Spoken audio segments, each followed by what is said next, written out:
Hello everyone, welcome back to JRF Adda. आज हम एक बहुत ही स्पेशल चीज पर फोकस करने वाले हैं। जो भी बच्चा जिसका पेपर 2 कॉमर्स है, तो आज मैं उसके लिए एक ब्रह्मास्त्र प्लान लेकर आई हूँ। इन 40 दिनों में किस तरीके से वो अपने कॉमर्स सब्जेक्ट को पूरी तरह से एक लास्ट कंप्लीट फाइनल रिवीजन देकर पूर्ण विराम लगाएगा अपनी प्रिपरेशन में, और किस तरीके से वो अपना यूजीसी नेट क्लियर करेगा इस प्लान के साथ। तो इस प्लान में इसको किस तरीके से एग्जीक्यूट करना है, क्या है इस प्लान में, वो सब हम डिस्कस करेंगे, और आपके लिए किस तरीके से फायदेमंद होगा, ये सारी चीजें हम डिस्कस करते हुए चलेंगे। तो बेसिकली हमको पता है कि हमारे अब सिर्फ 40 दिन बचे हैं। अब किस तरीके से ये प्लान फॉलो करना है और क्या इसमें हमें करना है। तो देखो, सबसे पहले हमें पता है कि हमारी कॉमर्स में टोटल 10 यूनिट्स हैं, 10 यूनिट्स, जिसमें कुछ प्रैक्टिकल यूनिट्स हैं और कुछ थ्योरेटिकल यूनिट्स हैं। तो मेरा जो फोकस है वो मेरी खुद की प्रिपरेशन से भी, खुद के एक्सपीरियंस से भी, मैंने क्या किया था कि सब्जेक्ट्स को, जो यूनिट्स है अपनी, उनको प्रैक्टिकल और जो अपनी थ्योरेटिकल यूनिट्स हैं उन दोनों को सेपरेट किया। जैसे कि हम देख सकते हैं कि ये हमारी थ्योरेटिकल यूनिट्स हैं: business environment, business management and HRM, marketing management, legal aspects of business, business economics, banking and financial institutions. ये हमारी सारी थ्योरेटिकल यूनिट्स हैं, और इनको पढ़ने का तरीका अभी इन 40 दिन में, और ये जो 4 यूनिट्स हैं जो हमारी प्रैक्टिकल यूनिट्स हैं, accounting and auditing, business tax, finance and income tax, तो इनकी अप्रोच अलग है और उनकी अप्रोच अलग है। थ्योरी की और प्रैक्टिकल की दोनों की अप्रोच अलग रहेगी। क्योंकि ये मैंने क्यों किया है, इसका एकमात्र जो रीजन है वो ये है कि जब मैं थ्योरी पढ़ती हूँ तो जो क्वेश्चन है, जो यूजीसी नेट पूछता है, एनटीए जो पूछ रहा है हमसे क्वेश्चन, उसका थ्योरी को लेकर एक अलग परसेप्शन है, और प्रैक्टिकल यूनिट्स में उसकी एक अलग अप्रोच रहती है क्वेश्चन पूछने की। तो अभी जैसे कि हमारे पास 40 दिन है, आपकी कितनी भी प्रिपरेशन रही हो, अभी तक आपकी जितनी हो चुकी है उसको भी अगर हम साइड में रखते हैं, 30-40% आपकी जितनी भी हो रखी है, अगर आप इस तरीके से अपने कॉमर्स को पूरी तरह से पढ़ते हैं, ये जो प्लान है ये मैंने इसीलिए बनाया, ये लास्ट के कुछ दिनों के लिए ही प्लान है। तो अगर आप इस तरीके से पढ़ते हैं तो आपका एग्जाम आराम से क्लियर होगा। किस तरीके से करना है, मैंने पर डे टारगेट्स बनाए हैं।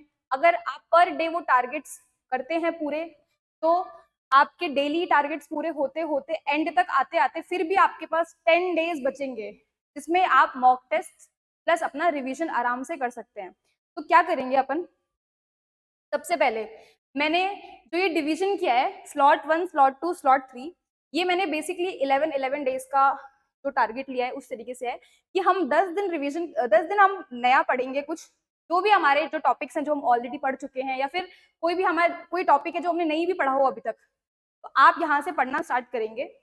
उसके बाद 10 दिन के बाद आप एक दिन जो है वो पूरा रिवीजन को देंगे, और उस टॉपिक के पीवाईक्यूज करते हुए जाएंगे साथ में।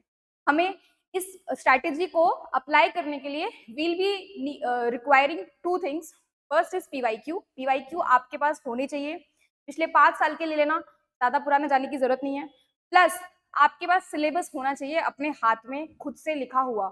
ये मैं क्यों बोल रही हूँ, जब आप सिलेबस आपके हाथ में होगा तो आपको साइड बाय साइड ये पता चलेगा कि मैं क्या क्या टॉपिक्स कंप्लीट करती हुई या करता हुआ जा रहा हूँ, क्या मेरे टॉपिक्स बच रहे हैं, मैंने कितना कवर कर लिया है। और ये बिल्कुल लास्ट टाइम स्ट्रेटेजी है अपने पास, जो लास्ट में कोई भी स्टूडेंट अगर फॉलो करेगा। अभी कुछ बहुत ज्यादा वास्ट नहीं पढ़ना है, बहुत ज्यादा डेप्थ में नहीं जाना है, और ना ही बहुत ज्यादा डेप्थ के क्वेश्चंस पूछे जाते हैं। अगर कोई बच्चा इस स्ट्रैटेजी को भी अच्छे से फॉलो कर लेता है, कंसिस्टेंट होके अपने 30 से 40 दिन भी ढंग से दे देता है, तो उसके लिए ये बहुत ज्यादा फायदेमंद है। ठीक है, ये जो 10 दिन का जो मैंने बनाया टारगेट, इस 10 दिन में आप पढ़ेंगे टॉपिक्स, उसके बाद एक दिन आपका होगा रिवीजन प्लस उसके पीवाईक्यूज। वो पीवाईक्यूज आप इस तरीके से करेंगे जैसे कि आपको वो लिटरली याद करना है और समझना है वो कॉन्सेप्ट, कुछ भी अगर नया है तो। क्योंकि अब हमारे पास फैक्ट्स याद करने के लिए दिन नहीं बचे हैं, आपको थ्योरी में फैक्ट्स याद करने ही पड़ेंगे। अगर ईयर है, फुल फॉर्म्स हैं, या किसी अजम्पशंस हैं, कुछ भी आपकी ऐसी चीजें, तो वो आपको याद करनी ही होगी। ठीक है, उसके बाद स्लॉट सेकंड होगा 9 दिसंबर, एंड स्लॉट थर्ड 10 to 20 दिसंबर। ठीक है, यहाँ पर आपका पूरा जो स्लॉट है ये फिनिश हो जाएगा। उसके बाद 21 से लेके आपके पास 31 तक जो टाइम है, हम फिर भी मान के चलेंगे कि हमारा एग्जाम मे बी 2 जनवरी या 3 जनवरी का लेके चलते हैं, तो भी आपके पास फिर वो 3-4 दिन आपकी खुद की सेल्फ प्रिपरेशन के लिए है, आप सेल्फ रिविजन करना। लेकिन 30 दिसंबर तक ये मेरी जिम्मेदारी है कि मैं आपको क्या टारगेट दे रही हूँ, किस तरीके से दे रही हूँ, और किस तरीके से आपको फॉलो करना है। ओके, कमिंग टू, अब देखिए 18 नवंबर को मैंने, अगर आप आज से टारगेट स्टार्ट करते हैं, आज अगर आप पढ़ना स्टार्ट करते हैं, आपका 18 नवंबर को जो टारगेट है वो है ये बिजनेस एनवायरनमेंट यूनिट से, जिसमें आप फोकस करेंगे stages of going global, EPRG framework and modes to enter into international business. अब इसको पढ़ते टाइम आपका क्या अप्रोच होगी, आपने ये टॉपिक के जो भी आपके नोट्स हैं, जहां से भी आपने अभी तक प्रिपेयर किए हैं, वो नोट्स आपको उठाने हैं और इस टॉपिक को एक थॉरोली देखना है। मतलब बहुत ज्यादा डेप्थ में जाके बहुत ज्यादा रट्टाफिकेशन, बहुत ज्यादा डीप नहीं जाना है, हमें सिर्फ थॉरोली पूरे टॉपिक को देखना है। हमारा मकसद है कि हमें ये टॉपिक आज फिनिश करना है, हमारा ये टारगेट है। हमारा ये टारगेट नहीं है कि हम इस टॉपिक के लिए पूरी एक बुक पढ़ लें, नहीं, जरूरत नहीं है उस चीज की। यहाँ पे आप इसको पढ़ेंगे आज और इसको कुछ भी आपको जो भी फैक्ट आपको मिलता है उसको ऐड ऑन करके और उसको आप लर्न कर लेंगे आज के आज ही, कल के लिए नहीं छोड़ना है। उसके बाद सेकंड जो है हमारी प्रैक्टिकल यूनिट्स हैं, उसके टॉपिक्स मैंने डिफरेंट तरीके से बांटे और किस तरीके से करने हैं हर टॉपिक को मैं आपको बताती हुई चलूंगी। फिर आपको क्या करना है प्रैक्टिकल टॉपिक्स में, आप अकाउंटिंग स्टैंडर्ड्स, इंडियन एस और आईएफआरएस, फिर अकाउंटिंग कॉन्सेप्ट एंड अजम्पशंस, आपका ये टारगेट है, आपको इतना ही करना है। अब ये कैसे करना है, आपने अकाउंटिंग स्टैंडर्ड्स की लिस्ट बनाई, आपके पास लिस्ट आ गई हैंड में, आपके पास लिखी हुई होनी चाहिए, खुद बुक में लिखी हुई है, आपको लिखने में जोर आ रहा है तो वो चीज नहीं चलेगी, क्योंकि ये 40 दिन आपको अपनी खुद की एग्जाम क्लियर करने के लिए देने हैं। तो आप क्या करेंगे कि ये लिस्ट आप बनाएंगे अपने हाथ में, खुद अपने हाथों से लिखेंगे, बुक में लिखी हुई है, छपी हुई है, उस पर नहीं जाना है, खुद अपने हाथों से लिखना है। कोशिश करना है कि कीवर्ड्स लिखें, नोट्स कभी भी पूरे सेंटेंसेस में नहीं लिखे जाते, कीवर्ड्स लिखिए जो आपको याद रहे। फिर हम जब पीवाईक्यूज करेंगे ना तो हमको ये आइडिया रहेगा कौन कौन से अकाउंटिंग स्टैंडर्ड्स बार बार रिपीट हो रहे हैं, और कुछ अकाउंटिंग स्टैंडर्ड्स पीवाईक्यूज में रिपीट होते हैं, आपको पता चलेगा, वो एनालिसिस से हमें पता चलता है। प्लस आप टिक करते हुए जाएंगे कि कौन कौन से पीवाईक्यूज में आते जा रहे हैं, ऑप्शंस में आते हैं और डायरेक्ट क्वेश्चन देखने को मिलता है अकाउंटिंग स्टैंडर्ड से। ऐसा भी नहीं कि कुछ घुमा के आएगा, डायरेक्ट क्वेश्चन आएगा कि अकाउंटिंग स्टैंडर्ड 7 क्या बोल रहा है, तो आपको वहां से उसको टिक करते हुए जाना है। ओके, फिर आप 19th को जाएंगे तो tariff and non tariff barriers आपका टॉपिक रहेगा, प्लस एफडीआई वर्सेस एफपीआई। अब एफडीआई पे हमारा थोड़ा फोकस ज्यादा रहेगा, वो क्यों रहेगा, क्योंकि हमारे एनटीए ने एफडीआई को थोड़ा सा इलेबोरेट करके सिलेबस में भी इलेबोरेशन दे रखा है।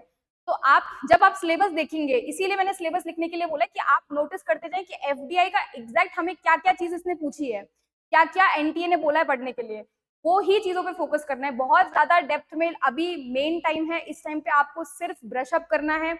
अगर आपको लग रहा है कि नहीं मैंने कुछ भी नहीं पढ़ा हुआ, बिल्कुल 20% ही प्रिपरेशन है या 10% भी नहीं है मेरी अगर प्रिपरेशन, तो भी अगर आप सिर्फ ये टॉपिक्स पर डे करते हुए जाएंगे, लेकिन आपको करना अच्छे से है, मतलब उसके बाद इसमें कोई गुंजाइश नहीं होनी चाहिए कि आपका ये अच्छे से नहीं हो रहा है, या फिर आपने ये भी 40 दिन भी आपने ऐसे ही, अगर सिर्फ प्लान देखने के लिए अभी आप ये 20 से 25 मिनट्स की वीडियो भी मत देखो फिर, अगर आपको इस तरीके से करना है तो। लेकिन अगर आप चाहते हैं कि मेरा क्लियर हो और लास्ट मोमेंट स्ट्रैटेजी चाहिए, तो आप इसको फॉलो करें। कमिंग टू प्रैक्टिकल यूनिट में अब आप पार्टनरशिप टॉपिक पे जाएंगे, तो पार्टनरशिप की हमने अपनी 12th क्लास में देखा है कि पूरी किताब थी, तो इतना डेप्थ में पार्टनरशिप नहीं आता है। मेन चीजों पे फोकस करना है, मेन ट्रीटमेंट्स देखने हैं। फॉर एग्जाम्पल गुडविल का ट्रीटमेंट, एनपीएसआर निकालना, ओल्ड पीएसआर निकालना, कुछ भी ओल्ड शेयर, न्यू शेयर, ये सब चीजों पे आपको फोकस करना है। कुछ स्पेसिफिक ट्रीटमेंट्स, रिजर्व्स का, रिवैल्यूएशन अकाउंट, ठीक है, रिकॉन्स्टिट्यूशन अकाउंट, एडमिशन के टाइम पे, रिटायरमेंट के टाइम पे, तो वो जो छोटे छोटे कॉन्सेप्ट है ना कि किसका क्या ट्रीटमेंट हो सकता है, छोटे छोटे जो चीजें हैं आपकी, इंटरेस्ट ऑन लोन पे कितना परसेंट होता है अगर डीड नहीं है, तो ये फैक्ट्स आपको याद करने पड़ेंगे। इसमें आपको ना तो रिवैल्यूएशन अकाउंट बनाने को आएगा, ना आपको पार्टनर्स कैपिटल अकाउंट बनाने को आएगा, आपको सिर्फ ट्रीटमेंट पूछा जाएगा। तो आपको इस तरीके से पढ़ना है पार्टनरशिप। कमिंग टू 28 नवंबर आप थ्योरीज ऑफ इंटरनेशनल ट्रेड पढ़ेंगे। अब थ्योरीज ऑफ इंटरनेशनल ट्रेड आपने एक टॉपिक देखा, आपको लगा कि अब इस टॉपिक को कैसे पढ़ना है, पूरा दिन चला जाएगा, आप रीड करने चलेंगे, तो ऐसे नहीं पढ़ना है। आप देखेंगे कौन कौन सी थ्योरीज हैं, सबसे पहले उनका नाम देखेंगे किस किस ने दिया है, प्लस इसका मेन आइडिया क्या है, सिर्फ इतने पे फोकस करना है, की वर्ड पे फोकस करना है। ये तीन चीजों पे आपको, इधर जब आप थ्योरीज पढ़ेंगे तो ये तीन चीजों को आपको कंसिडर करना है और इसको याद कर लेना है। और ये आपका एक पेज पर आ जाएगा, अगर आप बहुत शॉर्ट शॉर्ट नोट्स बनाएंगे तो आपका एक पेज पे आ जाएगा। कमिंग टू कंपनीज अकाउंट, तो इसमें आपको जो इस पे फोकस करना है,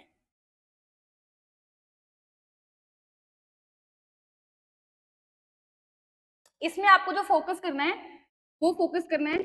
फीचर, री इशू, इनके टाइप पे इनकी जर्नल एंट्रीज, जो ट्रीटमेंट है वो ट्रीटमेंट देखना है आपको, ठीक है। यहाँ पर लिक्विडेशन के टाइम पे एक क्वेश्चन था जो मैंने बार बार देखा था, 2-3 बार मैंने एटलीस्ट वो रिपीटेडली देखा है पीवाईक्यूज में, कि जब कंपनी का लिक्विडेशन होता है तो जो लिक्विडेटर है वो किस सीक्वेंस में पेमेंट करता है, मतलब किसको पहले पेमेंट मिलेगी, ठीक है। उसके बाद धीरे उसका क्या सीक्वेंस है, और वो ऑप्शंस में आपको 5-6 ऑप्शंस देगा, तो आपको उसका सीक्वेंस बनाते हुए जाना है। तो ये एक क्वेश्चन है जो जिसका एक प्रायोरिटी किसकी रहेगी, तो इस पे थोड़ा सा ध्यान देना है, कुछ फैक्ट्स पे ध्यान देना है। बहुत ज्यादा कंपनी अकाउंट्स में आपको कोई भी जर्नल एंट्री पूरी तरह से जो हम 12th में पूरी स्टेटमेंट बना के करते थे वो नहीं है इधर। सिर्फ यहाँ पे आपका जो मेन ट्रीटमेंट है वो फोर फीचर और री इशू के टाइम पे आता है। बाकी आपको छोटी share call, first call, second call, अगर कोई कॉल इन एरियर हो गया तो आपका क्या रहेगा, वो डेबिट होगा, क्रेडिट होगा, ये सब चीजों पे आपको थोड़ा सा ध्यान देना है। कमिंग टू 21 नवंबर, आपके इंटरनेशनल इकोनॉमिक इंस्टीट्यूशंस जो हैं, ठीक है,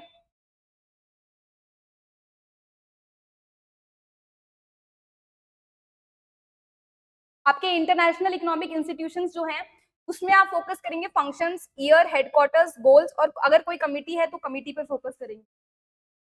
तो आप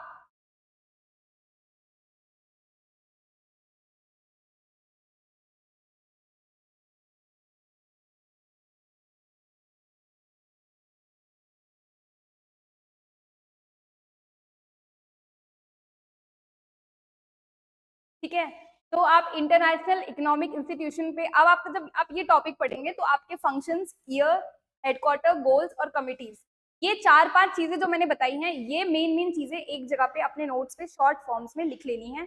शॉर्ट लिखते जाना है, क्योंकि डायरेक्ट फैक्ट बेस्ड क्वेश्चंस आते हैं। बहुत ज्यादा डेप्थ में कोई कमिटी है तो कमिटी पे फोकस करना है, ठीक है। उसके बाद फंक्शंस, ईयर, हेडक्वार्टर, गोल्स और कमिटीज। अब जो कमिटीज हैं ये फैक्ट्स हैं, यहाँ पे आपको थ्योरेटिकल कोई स्टेप्स, कोई प्रोसीजर, किसी चीज पे फोकस नहीं करना है। ये मेन चीजें हैं, डायरेक्ट क्वेश्चन देखने को मिलता है कि मैच द फॉलोइंग कौन सा किस ईयर में हुआ है, और ये हमारा same banking and financial institution में भी इसी तरीके से है। कमिंग टू इधर अगर हम कंपनीज अकाउंट में जाएंगे तो अमलगमेशन, एक्विजिशन, मर्जर, रिकंस्ट्रक्शन और टेक ओवर, एब्जॉर्प्शन, इसमें सबसे पहले तो हमें इनका डिफरेंसेस पता होने चाहिए कि इन सब में क्या क्या डिफरेंसेस हैं, पहली चीज। दूसरी चीज, कंपनी पे क्या क्या इफेक्ट पड़ रहा है, अमलगमेशन हो रहा है तो क्या हो रहा है, कोई कंपनी टेक ओवर कर रही है तो क्या फर्क पड़ रहा है। आपको ये सब चीजें, इनका मतलब पता होना चाहिए, इनका एक बेसिक आइडिया आपके पास होना चाहिए। तो आपका ये पर डे टारगेट है, मतलब बेसिकली देखा जाए तो 21 को आपको सिर्फ ये 2 चीजें करनी है। बाकी आप जो अपना पेपर 1 को जो टाइम दे रहे हैं वो अपना पेपर 1 को दीजिए, बस इतना तो आप कर सकते हैं मुझे लगता है। उसके बाद 22 नवंबर को रीजनल इकोनॉमिक इंटीग्रेशन, इसके लेवल्स और एग्रीमेंट्स, प्लस डब्ल्यूटीओ, उसका स्ट्रक्चर और उसके एग्रीमेंट्स, इस पे फोकस करना है। यहाँ पर अब एक टॉपिक आता है कॉस्टिंग। अब देखो कॉस्टिंग में क्या कर रहे हैं, कॉस्टिंग में अभी बहुत ज्यादा, अभी जिस कम टाइम है हमारे पास, बहुत ज्यादा आपको इतना ज्यादा सॉल्यूशन पे इतना आपको कोई कॉस्ट शीट नहीं आएगी। आपको क्या करना है, जो फॉर्मूले हैं, जो बेसिक फॉर्मूले हैं, चाहे वो बीईपी का हो, मार्जिन ऑफ सेफ्टी हो, पीवी रेशियो हो, ये फॉर्मूले सारे एक जगह लिख लेना और इनको मगअप कर लेना है। क्योंकि डायरेक्ट ऐसा जाता है कि क्वेश्चन की पीवी रेशियो निकालो इसका, तो आपको फॉर्मूला ही नहीं पता बिल्कुल। और जो बच्चे प्रैक्टिकल यूनिट छोड़ने की बात कर रहे हैं या छोड़ने की सोच रहे हैं तो वो बिल्कुल भी ना सोचे ऐसा। बहुत ज्यादा स्कोरिंग है, ये एक्चुअल में मार्क्स दिलाती है। ये इसलिए मार्क्स दिलाती है क्योंकि बहुत बेसिक क्वेश्चंस आते हैं इसके, बहुत ज्यादा आपको ऐसे सॉल्यूशन, कोई स्टेटमेंट्स, कोई बैलेंस शीट बनाने को नहीं आएगी कि आपको कैलकुलेटर की रिक्वायरमेंट पड़ेगी। ये बहुत बेसिक क्वेश्चंस हैं, तो इनको प्लीज मत छोड़ना। ये यूनिट्स हैं, इसमें डायरेक्ट फॉर्मूले आपको याद करने, मार्जिनल कॉस्ट के फॉर्मूले, बजट, कंट्रोल रेशियो, ये फॉर्मूला आप एक जगह लिख लीजिए और उनको याद कर लीजिए। यहाँ पर आपको सिर्फ मगअप करना है, अगर कोई बेसिक क्वेश्चन आ जाता है ये फॉर्मूला लगा के आप कर सकते हैं, ठीक है। उसके बाद 23 नवंबर, अब 23 नवंबर को आप देखेंगे, ये हमारा मैनेजमेंट का टॉपिक है, थ्योरीज। मैनेजमेंट के अंदर हमारी बहुत सारी थ्योरीज हैं। आपको क्या करना है, जिस दिन आप ये टॉपिक लेकर बैठते हैं उस दिन आप अपने मैनेजमेंट के नोट्स खोलिए, उसमें देखिए कोई भी थ्योरीज हैं, चाहे वो मोटिवेशन थ्योरीज हो, चाहे वो लीडरशिप थ्योरीज हो, या फिर कोई ऐसे फैक्ट्स हो कि हेनरी फ्यूल के 14 प्रिंसिपल्स क्या हैं, फिर FW टेलर ने क्या प्रिंसिपल्स दिए थे, वो सारे कि किसने क्या दिया था, फादर ऑफ साइंटिफिक मैनेजमेंट कौन है, ये सारी चीजें आप उस दिन नोट करेंगे एक जगह पर, आपके पास एक बिल्कुल प्रॉपर एक स्ट्रक्चर आ जाएगा। आपको पूरे सिलेबस का, जो मैनेजमेंट का जो सिलेबस है उसका एक ओवरऑल व्यू भी आ जाएगा। क्योंकि आप अगर देखेंगे मैनेजमेंट अपने आप में वैसे देखा जाए तो एक प्रॉपर एक खुद ही अपने आप में पीएचडी के लिए यूजीसी नेट का एक अलग से एग्जाम है मैनेजमेंट का। तो हमको उस लेवल पे नहीं पढ़ना है, हमारी सिर्फ एक ये यूनिट है विच इज बिजनेस मैनेजमेंट। तो आपको क्या करना है, सिर्फ कुछ थ्योरीज हैं जो दी हुई है, मोटिवेशन थ्योरीज हैं, तो वो किसने दिया है, क्या आइडिया है उसका, बस ये चीजें और नाम उनके। फिलहाल आप सिर्फ इतना करेंगे क्योंकि अब बिल्कुल टू द पॉइंट पढ़ना है अपन को, ठीक है। और फैक्ट्स हो गए और बेसिक प्रिंसिपल्स पढ़ लिए। इधर आप कॉस्टिंग के टाइप्स पढ़ेंगे, standard costing, marginal costing, process costing, और इनके फॉर्मूलाज और इनकी थ्योरीज को पढ़ लेंगे, ठीक है। ये प्रैक्टिकल का पार्ट रहेगा आपका, और ये दोनों साइड बाय साइड चल रहा है आपका। कमिंग टू 24 नवंबर, 24 नवंबर को आप क्या करेंगे, HRM जो अपना ह्यूमन रिसोर्स मैनेजमेंट जो पूरा एक सेक्शन है, उसमें ना बहुत सारे टर्म्स हैं एक्चुअली जो सबसे ज्यादा कंफ्यूजिंग रहते हैं। जैसे कि मैंने खुद भी नोटिस किया है कि हमको अगर बहुत सारे टर्म्स का अगर मतलब भी पता है अगर, तो भी हम पेपर को सॉल्व कर सकते हैं, और ये मैनेजमेंट में बहुत दिक्कत आती है। जैसे कि मैंने यहाँ पे लिखा है job description, job specification, job design, job specialization, job rotation, enlargement, enrichment. ये अगर हम मुझे मीनिंग भी पता है, इनके बीच डिफरेंस पता है कि अप्रेंटिसशिप और इंटर्नशिप क्या है, इंडक्शन और ओरिएंटेशन क्या है, ट्रेनिंग और डेवलपमेंट क्या है, तो ये अगर मुझे पता है तो मैं आराम से इजीली उसको क्लियर कर सकती हूँ। वो क्वेश्चन भी मेरे से इजीली हो सकता है क्योंकि डायरेक्ट मैच द फॉलोइंग आते हैं और अब मुझे कॉन्सेप्ट ही नहीं पता, ये सब सेम लगते हैं कहीं ना कहीं। हमें लगता है कि कुछ ऐसी चीजें होंगी जो हमें सेम लगेंगी, इसमें कोई भी टर्म होगी और हम उसको क्लियरली जो एकदम उसका जो एक्यूरेट मीनिंग है वो हमें नहीं पता, तो इस वजह से हम क्वेश्चन गलत कर देते हैं। तो यहाँ पर आपके हो गए मेन थ्योरीज, यहाँ आपके हो गए कुछ टर्म्स, ये टर्म्स पे आप फोकस करेंगे।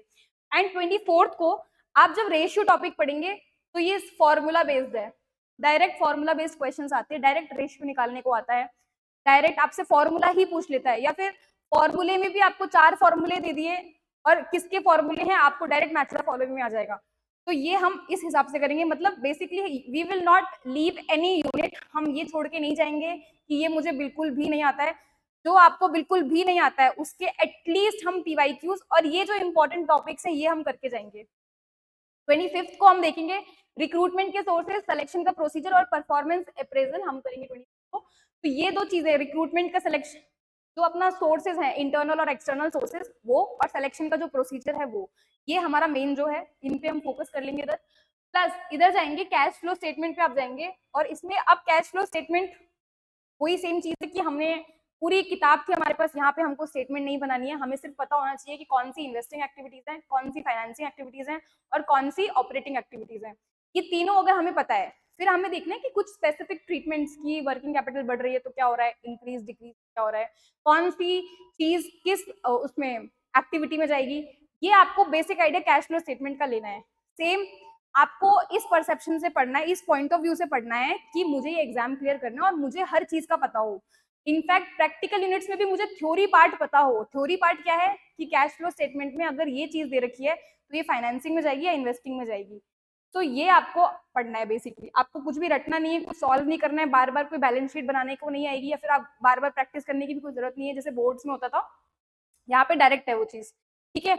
ऑडिटिंग का जो पार्ट है इसमें आप कुछ सेक्शंस हैं इस पे फोकस करना, ऑडिटिंग में आप कुछ सेक्शंस पे फोकस करेंगे, और कुछ ये ओपिनियन, ऑडिटर्स ओपिनियन जो है, जो लास्ट में ऑडिटर अपने ओपिनियन देता है, इसको देख लेना एक बार क्योंकि ये इसका क्वेश्चन भी आता है, मैंने खुद देखा है।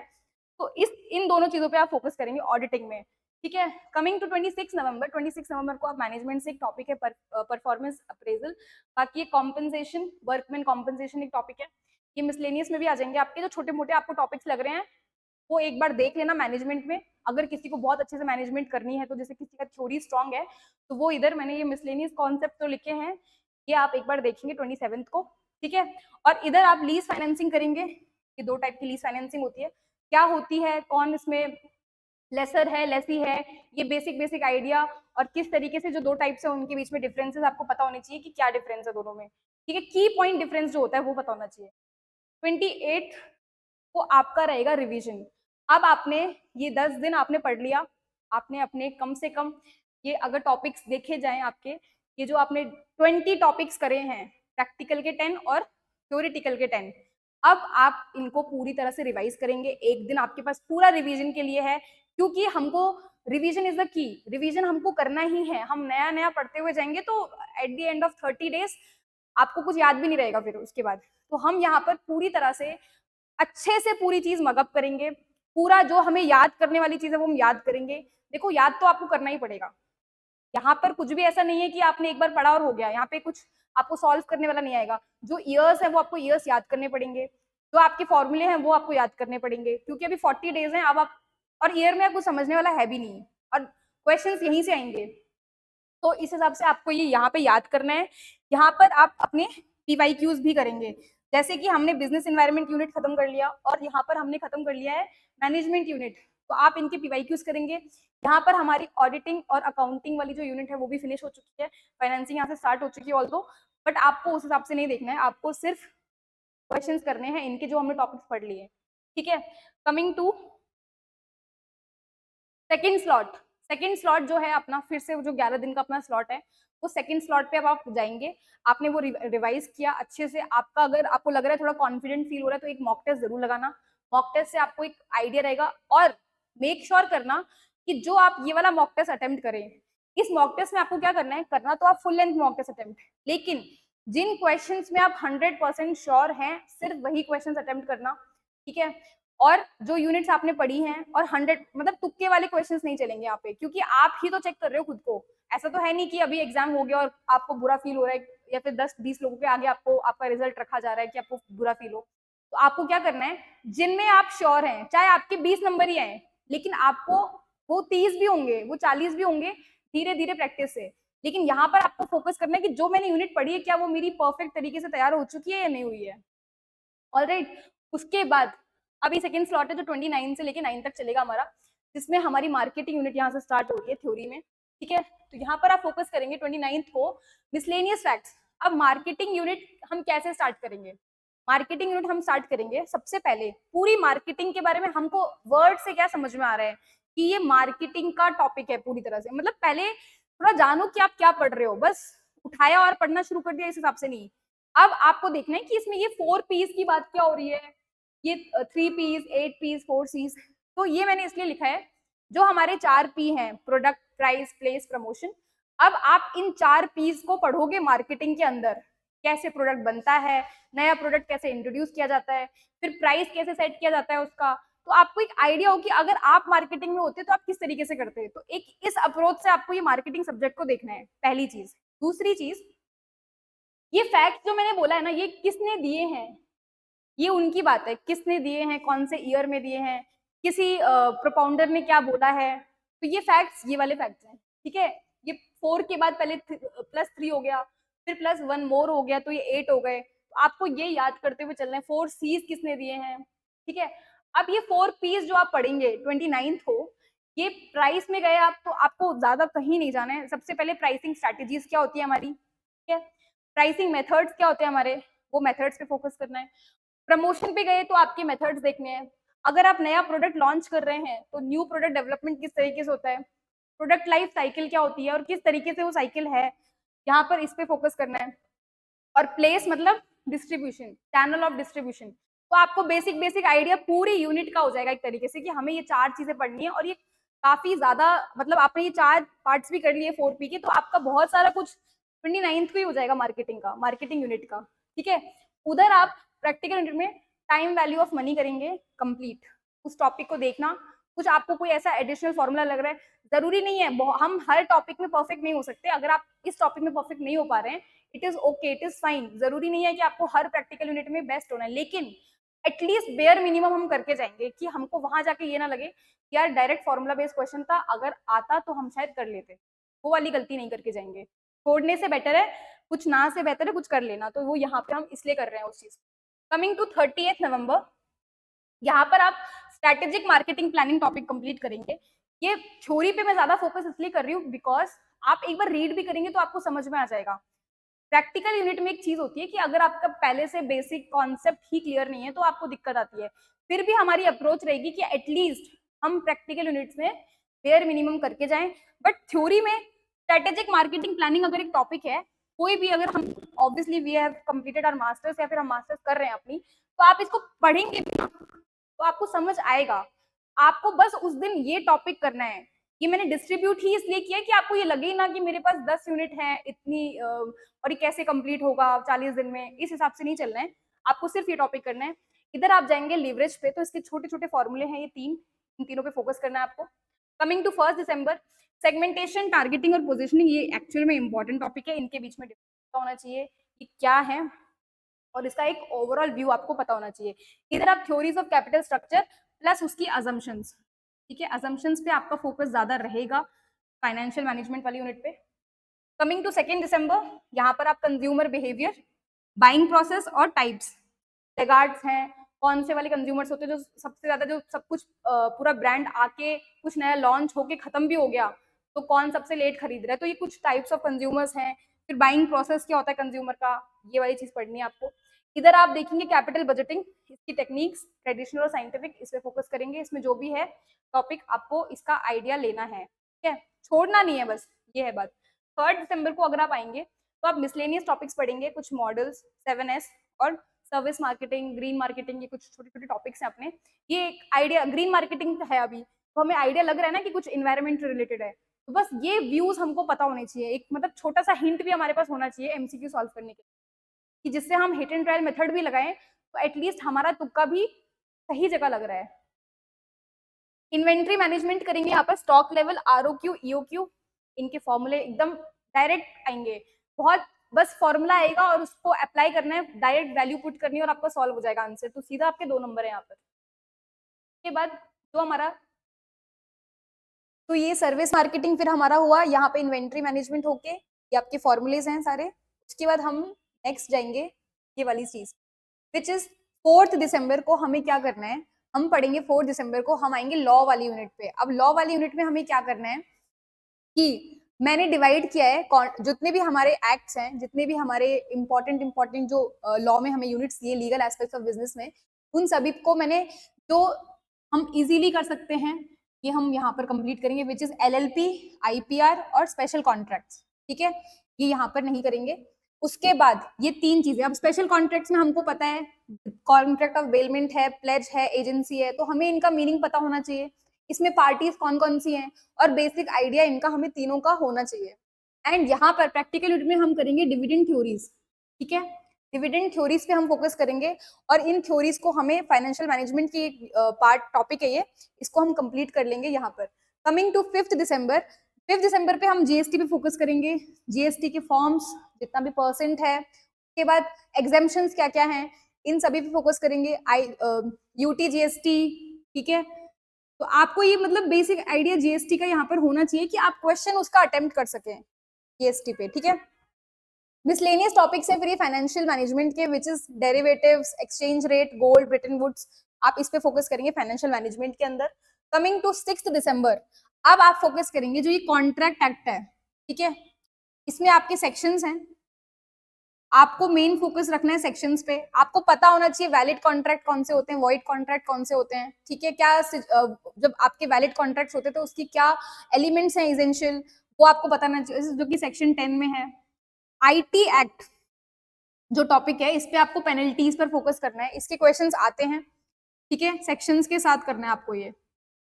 उसके बाद यहां से आपकी प्रैक्टिकल यूनिट में स्टार्ट होती है सेंट्रल टेंडेंसी, यहां से आपकी प्रैक्टिकल यूनिट में स्टार्ट होगी सेंट्रल टेंडेंसी, ठीक है, उसके आपको फॉर्मूलाज और इसके प्रॉपर्टीज, आप प्रॉपर्टीज पर फोकस करेंगे, ठीक है। सेंट्रल टेंडेंसी के आप फॉर्मूलेज लिख लेंगे, मीन, मीडियन, मोड आपको पता होना चाहिए, अरिथमेटिक मीन क्या है, एएम, जीएम, एचएम, इनके रिलेशनशिप क्या है, ठीक है, मैथमेटिकल एवरेजेस कौन से हैं, ये आपको पता होना चाहिए। यहाँ पर आप उन फैक्ट्स पे ध्यान देंगे और जो कर्व्स आपके बन रहे हैं, स्क्यूड कर्व कौन सा है उस पर आप थोड़ा ध्यान देंगे, तीनों के रिलेशनशिप्स देखेंगे, फॉर्मूला भी है एक एम्पिरिकल रिलेशनशिप जिसको हम बोलते हैं।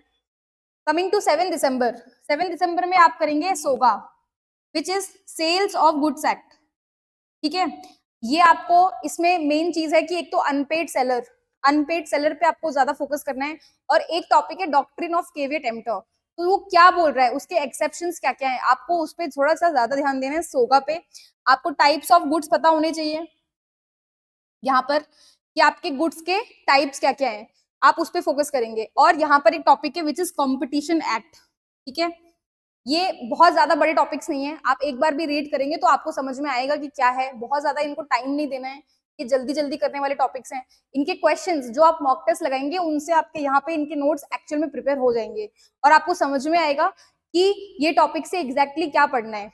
कमिंग टू प्रैक्टिकल यूनिट, यहाँ पर आपको करना है मेजर ऑफ डिस्पर्जन। डिस्पर्जन आपने जो टॉपिक किया, यहाँ पे भी आपको फोकस रहेगा फॉर्मूलाज के ऊपर, ठीक है। क्वार्टाइल डेविएशन, ये सारे फॉर्मूलेज आपके इधर आ जाएंगे। मेजर ऑफ डिस्पर्जन आप टॉपिक करेंगे, फॉर्मूले पूरे करने हैं आपको यहाँ पर। कमिंग टू 8 दिसंबर, यहाँ पर आपका रहेगा कंपनीज एक्ट। इसमें आपको मेनली जो फोकस करना है वो सेक्शंस पर आपको पता होना चाहिए। सेक्शंस, कंपनी के टाइप्स जो हैं, आपको टाइप्स पे थोड़ा सा ध्यान देना है कंपनी के। और ये है नेगोशिएबल इंस्ट्रूमेंट, आपको पता होना चाहिए। चेक है तो उसको किस, बिल ऑफ एक्सचेंज, ठीक है, इन पर थोड़ा सा ध्यान देना है। दोनों में डिफरेंसेस पता होने चाहिए, आपको इस चीज पे फोकस करना है। And coming to practical unit, जब हम यहाँ पर देखेंगे विच इज क्यूनेस, कुर्टोसिस और मोमेंट्स, इन तीनों के जो भी आपके डायग्राम्स हैं, बेसिक जो बहुत छोटे छोटे कॉन्सेप्ट्स हैं, बहुत ज्यादा बड़े कॉन्सेप्ट्स नहीं है ये, और इनसे क्वेश्चंस आ जाते हैं, तो आपको यहाँ पर इन चीजों पे ध्यान देना है। ये 3 टॉपिक्स हैं जो आप प्रैक्टिकल यूनिट के कवर करेंगे। और 9 दिसंबर को फिर आपका सेकेंड स्लॉट का रिवीजन होगा, ठीक है। सेकेंड स्लॉट का रिवीजन के साथ फर्स्ट स्लॉट के को भी आपको रिवाइज कर लेना है, जिससे कि आपका एक और सेकेंड रिवीजन हो जाएगा। एक तरीके से 2 टाइम आपका रिवीजन हो चुका होगा 3-4 यूनिट्स का मिला के, तो यहाँ पर आपका रिवीजन हो जाएगा। और आप एक मॉक टेस्ट देंगे, सारी जब तक जो भी आपने यूनिट्स अभी तक कवर की हैं वो कवर करके आप यहाँ पर रिवाइज करेंगे और एक मॉक टेस्ट देंगे सारी यूनिट्स का मिलाकर। 10th दिसंबर में ये हमारी इकोनॉमिक्स की यूनिट स्टार्ट हो रही है। इकोनॉमिक्स में अब इकोनॉमिक्स को पढ़ने का जो परसेप्शन है, जो लोग भी जिसको इकोनॉमिक्स से बिल्कुल डर लगता हो, या फिर जिसकी बिल्कुल फेवरेट नहीं है या पसंद नहीं है, या जिसको बहुत ज्यादा पसंद है, तो बहुत ज्यादा पसंद है तो इसका मतलब ये नहीं कि बिल्कुल पीएचडी करके जानी है, बिल्कुल भी नहीं। इसमें बहुत छोटी छोटी चीजों पे ध्यान देना है। सबसे पहले तो डेफिनेशंस हैं जो इकोनॉमिक्स की, वेल्थ डेफिनेशन, वेलफेयर डेफिनेशन, तो इन पे फोकस करना है। दूसरी चीज जो अपना डिमांड टॉपिक है, इसमें मेन तो एक तो इलास्टिसिटी ऑफ डिमांड है और एक अपना लॉ ऑफ डिमांड है, उसकी एक्सेप्शंस, तो उसका आपको पता होना चाहिए। एक्सेप्शंस पे ज्यादा फोकस करना, मतलब ऐसी चीजों पे फोकस करना है जो हमें लगता है कि क्वेश्चंस बन सकता है और हमें एक्चुअल में पता होता है कि कौन सा टॉपिक इंपॉर्टेंट है, बट फिर भी हम मतलब पूरा सब्जेक्ट पढ़ना चाहते हैं। इंपॉर्टेंट टॉपिक्स दिखते ही पता चलता है कि एक्सेप्शंस पे क्वेश्चन आ सकता है। इलास्टिसिटी ऑफ डिमांड के क्वेश्चंस आते हैं, ठीक है। सब्स्टिट्यूट गुड्स का क्या ट्रीटमेंट होता है, कॉम्प्लीमेंट्री गुड्स में क्या ट्रीटमेंट होता है, तो ये आपको पता होना चाहिए। इधर प्रैक्टिकल टॉपिक्स पे हम कोरिलेशन और रिग्रेशन करेंगे और which we will study only to the point. बहुत जो भी कार्ल पियर्सन है, स्पियर्समैन रैंकिंग मेथड है, तो ये जो चीजें हैं इनको पढ़ना है, इनके फॉर्मूलेज देखने हैं और इस हिसाब से इसको पढ़ते हुए जाना है। 11th को हम प्रोडक्शन फंक्शन और रेवेन्यू, ठीक है, इनके कर्व्स हैं, वो कर्व्स पे फोकस करेंगे।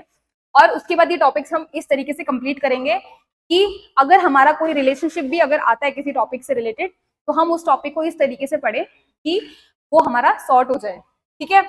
कमिंग टू यहाँ पर हमारा प्रोबेबिलिटी अपने आप में बहुत बड़ा टॉपिक है, किसी को इंटरेस्ट आएगा किसी को नहीं आएगा, बट कुछ बेसिक चीजें जो अपनी थ्योरम है, बाइस थ्योरम, और इसको पढ़ लेना है, जो भी आपके स्टेप्स हैं, ठीक है। तो ये आप प्रोबेबिलिटी यूनिट यहाँ से कंप्लीट करेंगे, ये जो टॉपिक है आपका। कमिंग टू 12 दिसंबर, कॉस्ट में हमारा जो मेन फोकस रहेगा वो हमारा रहेगा कर्व्स पे, ठीक है। जैसे कि आपको पता होना चाहिए कि टोटल कॉस्ट जो है उसका कैसा कर्व बनता है, टोटल फिक्स्ड कॉस्ट का कर्व कैसा बनता है। जैसे टीएफसी का जो कर्व होता है उसका नाम होता है रेक्टेंगुलर हाइपरबोला, तो आपको ये फैक्ट है, ये आपको पता होना चाहिए और ये ही चीज पे फोकस करना है हमें। कॉस्ट में सबसे इंपॉर्टेंट है कर्व्स, तो उस पर ध्यान देना है हमें, ठीक है। यहाँ पर आपका सैम्पलिंग और एस्टिमेट। अब हमारी जो ये स्टैट्स है, ये वाला पोर्शन, जब आप इस पोर्शन पे देखेंगे तो ये बेसिकली हमारा पोर्शन कहीं ना कहीं रिसर्च से रिलेट कर रहा है, ठीक है। पेपर 1 में जो ये रिसर्च से जो रिलेट कर रहा है, ये कहीं ना कहीं दोनों यूनिट जो आपकी हैं कहीं ना कहीं मिक्स हो रही हैं, और इसीलिए सिर्फ एक यही रीजन की वजह से हमारे कॉमर्स के रिसर्च के क्वेश्चन, मुझे लगता है कि बाकी कंपेयर करें अदर जो सब्जेक्ट्स होते हैं उसकी कंपैरिजन में रिसर्च के क्वेश्चंस थोड़े से डिफिकल्ट आते हैं, इसी रीजन की वजह से, क्योंकि हमको यहाँ पर एक बेनिफिट मिलता है रिसर्च पढ़ने का। तो ये आपको यहाँ पे कंप्लीट करना है, ठीक है, आपका ये रिसर्च का टॉपिक। 13 दिसंबर को आप फॉर्म्स ऑफ मार्केट, अब फॉर्म्स ऑफ मार्केट में आपको पता होना चाहिए कि परफेक्ट कंपटीशन, मोनोपोली, मोनोपोलिस्टिक और ओलिगोपोली, ये चारों क्या हैं, क्या इनके बेसिक फीचर्स हैं, क्या इनके कर्व्स बनते हैं, उस पर ध्यान देना है। ओलिगोपोली पे थोड़ा सा ज्यादा फोकस रहेगा हमारा। और इधर आप हाइपोथेसिस पढ़ेंगे, आपका रिसर्च का टॉपिक भी है ये, रिसर्च एप्टीट्यूड में। ये आप इधर पढ़ेंगे। उसके बाद 14 दिसंबर को आप पढ़ेंगे consumer behaviour, theories of business firms. तो इस पे फोकस करना है कि किसने दी है ये, गिवन बाय। और इधर आप देखेंगे टाइप्स ऑफ रिसर्च एंड कुछ भी मिसलेनियस। अभी जो मिसलेनियस है ये ओरिजिन और स्केल्स, इस पे फोकस करेंगे। आप कुछ भी, आपको जो मिसलेनियस है, सेंटर ऑफ टेंडेंसी या डिस्पर्जन है, तो उसमें कुछ कुछ चीजें आपको दिखेंगी तो आपके क्या है कि ये बेस्ड ऑन ओरिजिन है या नहीं है, ठीक है, उस पर फोकस करेंगे। Coming to 15 December, types of banks. यहाँ पर आप आ गए टाइप्स ऑफ बैंक्स, ठीक है, ईयर ऑफ स्टैब्लिशमेंट, कमिटीज, और इधर आपका टैक्सेशन का आ गया part which is agriculture.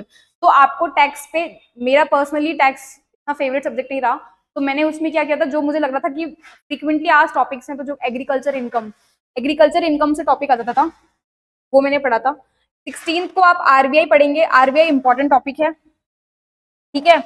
Monetary policy, fiscal policy, ये जो इसकी पॉलिसीज है इस पे थोड़ा सा ज्यादा फोकस करना है, ठीक है। इसकी सब्सिडरीज पे ध्यान देना है।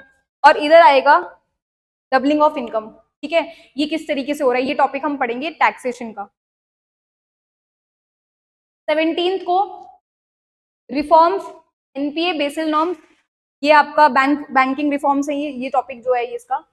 के बाद इधर आप सेट ऑफ और कैरी फॉरवर्ड वाला टॉपिक कंप्लीट करेंगे टैक्सेशन का। बेसिक आइडिया लेना है बस। और अगर उसके बाद आपको पता चलेगा कि हम किस तरीके से, जब हम रिवीजन करेंगे, जब हम पीवाईक्यूज करेंगे, तो आपको दिखेगा कि बहुत डायरेक्ट क्वेश्चन दिख रहे हैं, ठीक है। 18 को फाइनेंशियल मार्केट, जो इंस्ट्रूमेंट्स है फाइनेंशियल मार्केट के, चाहे वो आपको पहले तो कैपिटल मार्केट, मनी मार्केट, ठीक है, इसके जो इंस्ट्रूमेंट्स है, ट्रेजरी बिल, गवर्नमेंट के जो बिल्स हैं, तो इस पे आप फोकस करेंगे। आपको बेसिक आइडिया, इनका टाइम पीरियड कितना होता है, ये वाले फैक्ट्स पे थोड़ा सा फोकस करना है। डिजिटाइजेशन पेमेंट सिस्टम पे, इधर आप डबल टैक्सेशन, आईटीआर के फॉर्म्स, ठीक है, इस पे ध्यान देंगे। 19 को फाइनेंशियल रेगुलेटर्स जो है आपके, सेबी हो गया, पीएफआरडी हो गया, या फिर इंश्योरेंस में आप चलेगा एलआईसी, आईआरडीए, और या फिर इंश्योरेंस एक्ट, ये चीजों पे ध्यान देना है। और इधर आप डिडक्शंस और कुछ सेक्शंस, टैक्स में सेक्शंस पे थोड़ा फोकस करना पड़ेगा। कुछ सेक्शंस हैं जो बार बार रिपीटेडली पूछे भी जा रहे हैं, कुछ आपको आइडिया लगेगा। डिडक्शन के जो टीडीएस वाले जो सेक्शंस हैं, उन सेक्शंस पे फोकस करना है आपको, सेक्शंस आएंगे। कमिंग टू 28 दिसंबर, यहाँ पर आपका हो जाएगा रिवीजन। आप रिवीजन करेंगे, यहाँ पे कंप्लीट रिवीजन होगा आपका दोबारा से, ठीक है।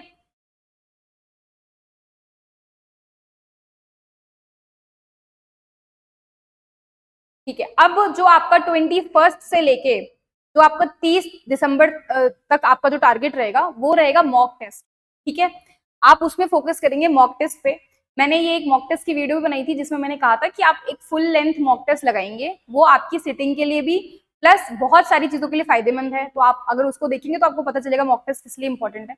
अब जो ये बचे हुए 10 दिन बचेंगे आपके लास्ट के जो प्रिपरेशन में, उसमें आप क्या करेंगे, उसमें आप लगाएंगे मॉक टेस्ट प्रॉपर एकदम, हर दिन एक मॉक टेस्ट लगाएंगे 3 आवर्स का। और जो भी आपको वैल्यू एडिशन कंटेंट दिख रहा है, वो आप वैल्यू एडिशन कंटेंट अपने कंटेंट में ऐड करेंगे। हर मॉक टेस्ट में कुछ नया भी मिलेगा, तो ऐसा नहीं सोचना है कि अरे इस यूनिट से तो मेरा बिल्कुल ही मामला खराब हो गया है, इसमें तो हर कुछ ही नया मिल रहा है, ऐसा नहीं सोचना है। वो मॉक टेस्ट है, वो बनाए गए किस पैटर्न से बनाए गए उसका हमें कोई आइडिया नहीं है, बट एनटीए के हिसाब से इसीलिए मैं सजेस्ट करती हूँ कि हमेशा पीवाईक्यूज पे फोकस रहे ज्यादा से ज्यादा। और मॉक टेस्ट से कभी भी ना खुश होना है ना दुखी होना है, उसको वैल्यू एडिशन मटेरियल में डालना है, जिससे कि आपका कंटेंट बने। और इस तरीके से आपके ये 10 दिन सिर्फ प्रैक्टिस में निकलने चाहिए। आपने पूरा पढ़ लिया है, उसकी एप्लीकेबिलिटी बहुत ज्यादा जरूरी है। ये 10 मॉक टेस्ट आप लगाएंगे, उसके बाद आप सिर्फ रिवीजन करना। मेन डे पे कोई आपको पेपर से एक दिन पहले कोई मॉक टेस्ट नहीं लगाना है, उस पर बिल्कुल भी नहीं जाना है कि लास्ट मोमेंट तक भी आप कुछ नया पढ़ते जा रहे हैं, कोई मतलब नहीं है। जो पढ़ लिया है कंप्लीट करें, और अपनी प्रिपरेशन पे एकदम फेथ रखें कि जो भी मैंने पढ़ा है ये कॉन्फिडेंस से पढ़ा है, फेथफुली होके पढ़ा है, तो आपका सिलेक्शन पक्का है।